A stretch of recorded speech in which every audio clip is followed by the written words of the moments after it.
Good evening, folks. Welcome back. A lot of attention being focused this evening on OR Tambo, where a charter flight, apparently from Kenya Airways, brought 160 to 170 Palestinian refugees.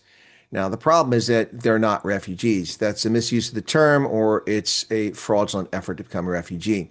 They have not registered anywhere as a refugee. South Africa has not offered any sort of program for Palestinians to be refugees in South Africa. So perhaps they're looking for asylum.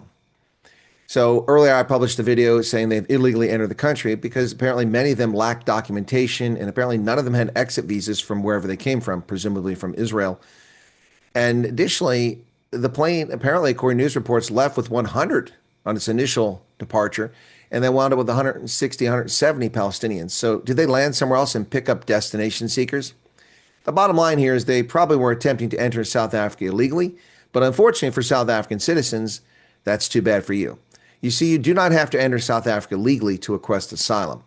Whereas in America, you must legally enter this country to request asylum. South Africa allows criminals who violate their sovereignty to enter the country and request asylum.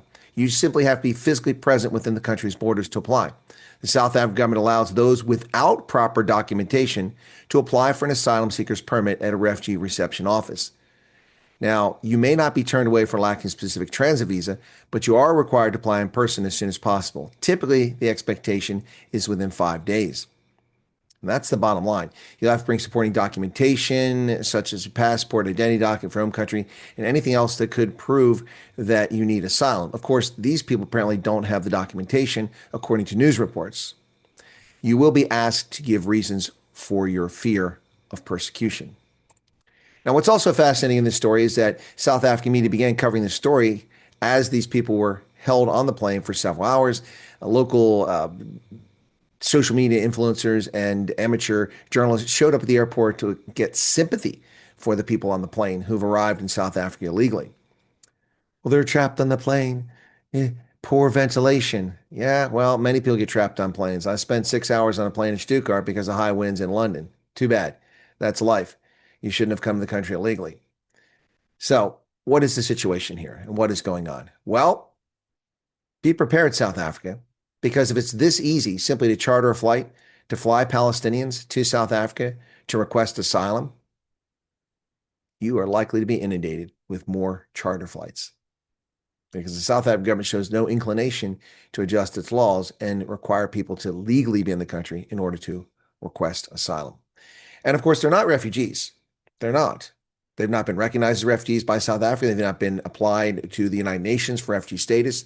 And according to the reports and the comments we heard from Ronald Lamola and several South African politicians earlier this year, like the South African refugees, which they say aren't refugees, they aren't living in tents. They aren't fleeing from a conflict. You see, the conflict in Gaza is over.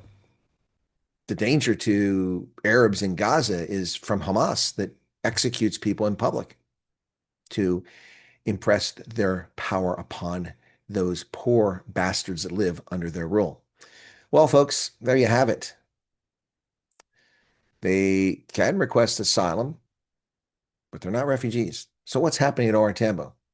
Apparently sat on a plane for 9 hours. Get ready for more plane loads, South Africa, coming your way, potentially, because someone has figured out how to get around the rule of law and invade South Africa with Palestinians.